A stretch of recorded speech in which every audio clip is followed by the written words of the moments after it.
Oh, hey there. I didn't see you. I was just petting Doodle here. He likes to have his chin scratched after his afternoon nap.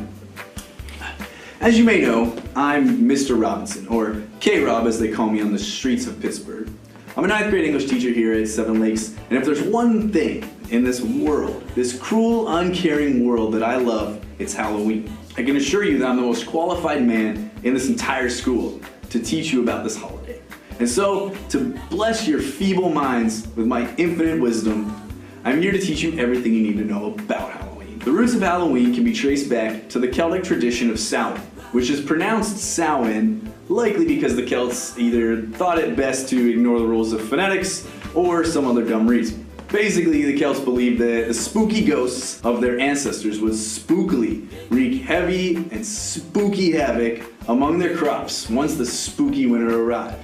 To try and cheer people up during these spooky times, druids, Celtic priests, and others used the presence of the spooky spirits to predict the futures and fortunes of the townsfolk. At night, the druids lit bonfires, forced people to dress in animal hides and masks, and made them sacrifice not only crops, but live animals to the eldritch god that they believed in at the time, named Framtian. Once the god was appeased, the druid would fall upon the ground and shout the fortune of whoever sacrificed the most stuff. These sorts of celebrations continued until Celtic territory was captured by the super duper powerful Roman Empire in 43 AD. They ruled over this territory for 400 years and annexed Samhain into two other Roman celebrations, Feralia and Hibernia. Then flash forward to the 17th century when settlers came to America. When a variety of different European ethnicities flocked to the American colonies, their beliefs blended together to create a very uniquely American version of Halloween. This version involved things like play parties to emerge, events that celebrated the upcoming harvest. Colonists would sing, dance, and tell spooky stories. This is sort of like how the Cleveland Browns dress up like a football team and pretend to be one.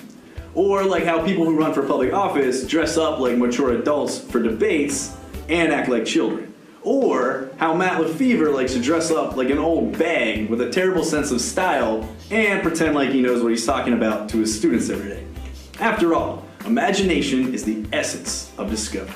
An issue arose as some sneaky rascals would occasionally make mischief, further perpetuating the belief that unappeased spirits would destroy crops, kill, pillage, burn things, hide cobras in people's rooms, and generally raise heck in small villages. I don't, however, hold Mr. Lubeck accountable for any of the tomfoolery in which he has partaken, as this is pretty typical behavior of immature 17-year-olds. Because of this, despite Halloween celebrations being commonly common, they were yet celebrated throughout the entire US. However, by the end of the 20th century, we're gonna spend $6 billion annually on candy, decorations, and all that jazz, making Halloween America's second largest commercial holiday.